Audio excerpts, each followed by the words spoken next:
首先非常谢谢那个社会应用学习这边邀请过来哈。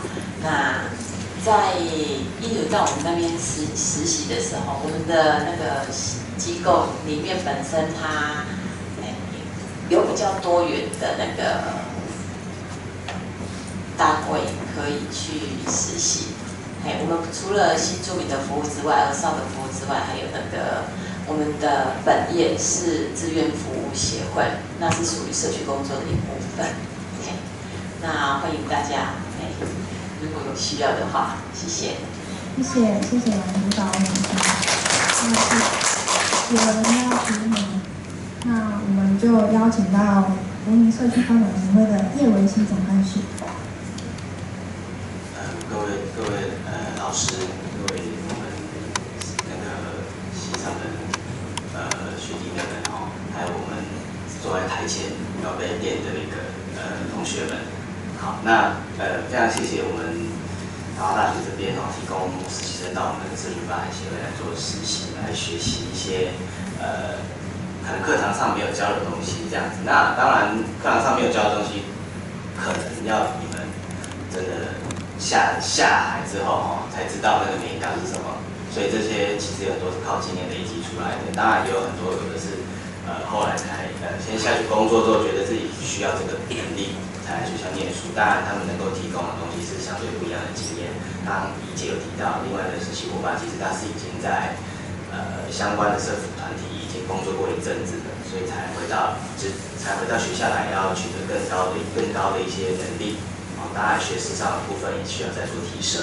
这部分的话有跟怡姐这边有冲突到，怡姐，所以也从中她去体悟到说，有时候学校教的东西可能工作的时候应用不到，但是当你工作之后，你才知道学校教的东西也很重要。这个部分要再勉励一下我们现场学弟妹跟我们在场的同学，这样子。那学习是基础啦，当然你要怎么应用，看你怎么去了解这部分。刚刚有同学有提到，在政府部门工作有一定的美感嘛，搬家也可以当成是很有趣的一件事情。对啦，当然9年一次也很难得遇到，但是2个月遇到，那当然是恭喜你这样。那还有就是说，其实我们也欢迎未来的学弟妹可以到我们社区发展协会来做实习，学习一下怎么样讲台语，不是是怎么样规划活动，对。因为其实一节台语课上蛮认真的这样子长辈们其实有8、9成还听得懂。有些老师来上课一路讲国语其实会那些长辈们都会跟我讲咱后盖请台语的老师我拢听无呢，我敢知影影片咧看啥，唔知伊咧讲啥咧所以有时候在融入一个单位融入一个社区都需要一些工作，或者是说你本身需要有的一些能力在。以上，谢谢。现场有需要提问的或是分享的学弟妹或是来宾理事长。刚刚有位同学，我想要问一下，你提到说，像在进入实习的现场的时候，希望系能够提供所谓复习课程。个案、团体、社区、福利，然后包括老人社会工作，包括父母，包括障碍，不同的领域、不同的课题。你觉得是要提供这种大补贴的复习课程，要不然怎么样提供所谓又不是参加考试，怎么样提供复习课程？是不是可以讲清楚一点？我所接触的实习生，他就是一些个案或者是团体这些而已，就是不是每个领域都复习一遍，对，就是比较基础的东西。老师们觉得有必要吗？我回应一下，其实以前我们在实习生出去之前是会有个实习工作坊，那工作坊是个连续的，或者是用周间的方式去呈现是有的。对，所以有没有必要？其实是有必要的。那只是说要看同学们，因为同学们太乖，那乖的背后，事实上我不知道你们需要什么。对，那其实我觉得很多东西，可能今天在座的你们已经是大四了，你出去之后，你知道你欠缺什么，你回来是会有一些要求，或者是有一些期待。那你再把这样的东西传承到大三，你等一下再问一下大三，他们有没有这样的需要？他是没有反应的。那个没有反应，出去以后又告诉我们说老师没给。那我要讲说这个东西我们之前也讨论过，可是很多时候我们在学生身上是得不到期待、需求跟回馈。对，就是你到底要什么？那我可以给你你要的，可是当你如果觉得你不知道你要什么，我硬塞着给你的时候，对你而言，那就叫做强迫你来上课。所以你就会说，因为素贞老师说实习前要上，不然他就不让我出去。那我其实不做这种事情，所以有没有必要？有必要。那可是如果必要是我觉得有必要的，我是不会去做的。对，我是一个不喂小孩吃饭的妈妈，你们知道的。对，就是我觉得小孩饿了，他应该自己来吃饭。那如果他不想自己吃，我不会塞到他嘴巴让他去含住，这是我想要回应的。所以大四在做，我相信你们比较清楚你们要什么。那在座还有很多大三的，如果你们今天听了之后觉得有一些需求，我觉得你们要让系上老师看到你们需求，每个老师都愿意满足你们的期待。那即使我们专业不够，我们都可以从外去寻求专业。可是我们不做会办的家长，好的回应。谢谢大家。那由于这是我们最后一次回馈，那现场还有没有想要回馈或是提问的？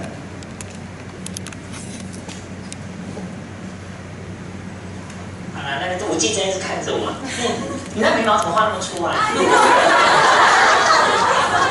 因为手。其实季真他那时候去实习的时候，他前一个月很焦虑，他就说：“哎，怎么办？我来这边我都不知道要学什么。”然后，可是我今天看他在分享的时候，他就说：“哦，原来其实他重新对社工或社会工作有不同的想象。”那我觉得其实反思很重要的地方在于说，第一，你进去机构之后，你看见自己哪些原本既有没有的专业，比如说我带学生他们去义务社工的时候。我跟他们那个督导在讲的时候，他们好厉害。那个社工那个督导，他那个好像电脑有内建那个头脑里面有内建那个电脑，然后按进去之后，他看到谁，马上5个 W 就出来 ，Who will what how when， 他就马上就哇，这个资源怎么拼凑，这个资源怎么挪用，要找谁去当你连接。所以我觉得很重要，就是说，我希望现在大三这些同学们，你们要去学像刚才叶总开始讲这个眉杠杠，这很重要。他们这些经验、这些实作，像我就觉得奇怪，季真他那时候跟我说，他不知道学什么，说，你们这个那个台中基地从无到有，而且他们旁边上面是宗教学，下面是宗教机构，对不对？然后下面又是补习班，全部都不欢迎他们来这边。OK， 那他们如何开始建立这个基地 ？OK， 然后他们。尤其是艾滋这个污名，他们从路德分出来，他们本来是从一个卫教的这种比较病理化的态度，到现在是另外比例的过程。这个东西，这些妹妹嘎嘎是他们的很重要的资源。我觉得其实我们要学校怎么教你们这些东西。我也没有去唱过台中基地台 ，OK。可是你们今天旁边有一个宝藏在你们旁边，你们却带着一个既定的社工的想象去，难怪珍珠在你面前你也没有办法分辨。所以我觉得。很重要的是，我觉得接下来要进去实习的同学们，你们真的要很积极的去这个寻求哦。那除了看见没有看见的专业之外，还有看见没有被看见的身影哦。我觉得其实这样一天听下来，我觉得你们的反思当然都是很有同理心，然后感同身受，我觉得这很重要。但这是一个什么起点？这不是一个终点。换句话说，比如说你在义务社工的时候，你看见这些这个安宁病房的这些身影，你会知道说，不是这些阿公阿嬷们很可怜，他们死掉了，而是说在这医务病房中，他们的经验是被忽略的。那它代表是什么？它是一个我们在医院中对这种专业的医生的医疗论述的这种象征的一种崇敬，以至于说，你们如果要看看这样的权力关系的时候，你不是只有去同理他这个人，他很可怜，而是他们面对一种权力关系，你没有办法。去忽视它，所以你就会去想说，如果上有政策下有对策的时候，我该怎么办？比如说性权就是一个很棒的例子，性权就是那个季真他在这个服务这个基地台这个社工，他就是在写方案的时候，他在写计划的时候，他几乎是100发100中，那他其实是很具备社会学的批判观点。我跟你讲，社会学学得好，你人缘一定好，你要什么资源你一定要得到。为什么？因为你知道游戏规则怎么走。OK， 那你绝对不会只有同情。个案，同情他而已。OK， 你知道说如何从夹缝中求生存，上有政策，下有对策，把这个策略找出来。OK， 我觉得我们系上最重要培训的就是你们这种观点。我们没有办法告诉你们所有的任何的所谓的实务的经验。OK， 但是我们可以告诉你们一个知识转移的能力。当你们遇到这样困境的时候 ，OK， 你们知道从哪里找答案、找资源、找解决方式，是我们带给你们的东西。要补一节，我现在才发现你的方案是跟你的暑假是一样的。类似啊。那你为什么现在还没有给我出来东西？OK， 所以迪杰像溥仪杰他们这组很有趣的地方是，他们已经是非常棒的。像这个福明刚才那个淑珍跟我讲说，他们是一个非常建制、非常完整的，甚至出国还拿奖，对不对？对，像这种东西就跟像去基地就不一样。你们去这种地方实习的时候，一定要什么 SOP 要学起来啊。这个国家帮你挂保证的，已经出国拿过奖的东西，这个地方这种东西，你怎么会只有告诉我你去带老人合唱团？是不是？我就觉得这很可惜。你怎么会告诉你的学弟妹们，我就是教他们这些东西，这些精彩的 SOP， 这个福明为什么做得这么好？这是知识的转移，怎么没有告诉我们？所以像我也会希望说，积极下次告诉你的学弟妹们，如何从无到有，这么被污名的东西，这么被排边缘的东西，如何从无到有要到资源，这些知识的转移才是我们想，我觉得对你们学弟妹们会有很大的收获。OK， 以上报告。按键拍手一下。还有学弟妹想要提问的吗？我要插播，看我一下。好，那我其实要就是接着博伟老师提的，因为福明社区我去过，那真的是嘉义数一数二一个很棒的社区。那还有很多，其实总干事自己是有社工背景的，然后所以总干事在带领整个社区其实是相当完整的。那我们的实习生到人家家里真的是到了宝山，那到了宝山过了很多的时间之后，要办一个合唱团体，那对淑珍姐姐说不行，为什么？因为她真的不是一个方案。如果我们一个寒假还只是人家的长辈每天都在唱歌，唱得比你好，那每天就陪他唱歌的意义到底是什么？那为什么？那为什么要这样提？就是我真的觉得实习的场所提供给学生的不一样，在于那个脉络。你今天到了一个很建制、很完整的一个机构，就不管你到史福明，不管你到家福，他们就是一个百年老店。那跟你去一个草创的机构，那是绝对是不一样的。你不能呈现出相同的东西，相同的一个结果出来。那如果像技侦，其实对你到基地，我觉得如果说你下一次的方案你到基地，你学到的东西绝对是不一样，你要呈现出来的东西是不一样的。你如何去开创？那像福明，他其实他已经有一个很完整的，甚至他的老人每天都会到他们社区发展协会去唱歌去生活，你不用去挨家挨户，他已经把人都找来了。那跟你去一个新创的社区，你要去找一个把长辈从家里挖出来。如果你的方案是去发掘个案，它也可以，可是那是不一样的。那所以今天其实到最后我要去一直打，因为我们往下要走的就是寒假或者是所有的方案实习，你们有足够的基础。那这个基础今天不管是明哲老师，不管是玉轩老师，其实一直在告诉我们的东西叫脉络。所以像以恩你去实习，就像刚总干事讲的，你真的是百年难得一见，就是去搬家嘛。然后实习的大部分时间都在材质嘛，所以他就成为系上最专业的一个专业材质生。那我去访视他第一次是在外展的单位，那时候虽然克难就是外展2个社工1个督导，可是至少是在做社工访视的事情。怎么我访视完的隔天，他告诉我说要回县府，我也觉得回县府不错，可是自从回县府之后，他每天都在裁纸。那有一天我临时去突袭他的时候，他穿着短裤，然后就像个搬家工，然后就是在搬着资料，然后准备裁纸。那我觉得也 OK 啦，因为实习你要去学习的东西就是阴然面跟实然面。我本来想要学什么，可是我遇到了什么。那这落差是架构脉络所带来的，还是无法掌握的？我觉得这是可以去思考的。那当然，你不可以告诉学弟妹说你以后不要去南投县政府，因为我都在材质。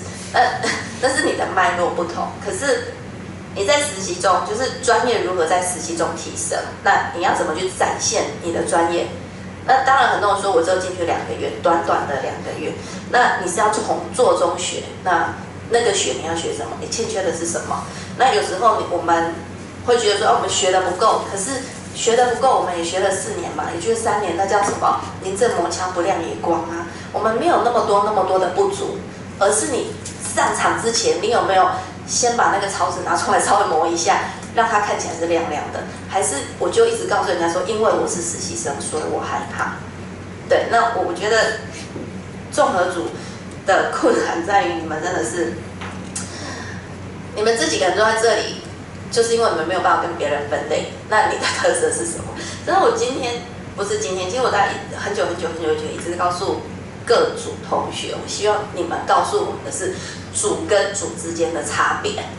什么意思？你今天早上的儿少组，后来医务组，后来老人组，如果你们永远坐下来都告诉我说个案记录很重要，台语很重要，那其实我们就不用分组，每一组之间一定有它的差异，一定有它的专业，即使脉络不同，专业之间本来就有一些些许的差异。所以当后来有一阵子老人组一直在讲台语，其实我记得有个主任他曾经跟我讲过，他就是说我现在他是外省人第2代，他说我现在的服务对我而言最大的困境是老人，因为是台语，因为我服务的长辈全部都讲台语。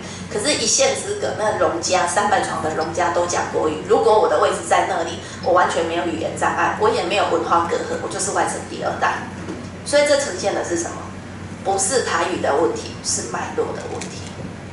对，所以我们到了，我看我们老人组都在帮长辈做健康操、食指操、手工艺，我就觉得为什么我们的实习是这么的没有创意？为什么一样是陪伴长辈？你今天对于荣家的长辈跟对一般的长辈，一样是在做减缓退化，一样是在做身体健康。你觉得你们一样是做那个食指操吗？不一样嘛，荣家你就可以让他去插枪嘛，对不对？我家的阿公我就带他去种田，那才是属于文化脉络的一些东西。对，那讲得有点远啦，不过我整体的回馈大概就是说，我觉得脉络是比较重要的。我们看到很多个案，新北北、陈北北、江阿姨，他们的故事背后要告诉我们是什么？那个是需要去看见的，不然就是回应成一个又一个的个案问题。好，以上，谢谢。谢谢今天老师很大的分享。那还有谁想要为我们做分享或是提问吗？那我们就掌声谢谢综合组的同学。相信我们今天讲是做的特别快，不知不觉到了尾声。那就先欢迎我们的素贞老师，然后就是先稍微帮我们做个总结。是讲完了。好，那谢谢素贞老师。最后就是由苏峰山主任来为我们勉励几句。他不是讲完了吗？好，那我好。今天是快乐的一天，因为呢是大家辛苦所得。这一整个暑假挤这样一整天，很高兴同学们都还在这里，然后分享今年的实习的成果。当然在这里头呢，我要谢谢今天特别来参加的，可能早上来现在离开，现在还在场的各位的现场的督导，那我们的孩子谢谢你们照顾，谢谢你们。当然要谢谢我们系上的诸位老师们，大家事实上相当的辛苦。那有大家的陪伴让同学们能够度过这一个中介的阶段，让他们了解从一个学生到一个劳工的身份的转变是什么样子。好，那非常高兴今天能够在这里圆满的结束。那接下来是欢乐的第5点。现在有什么准备？大合照。那现在就是欢迎大家，就是邀请大家到舞台前来，然后我们来拍张大合照。请大家。大家麻烦移动自己的脚步，然后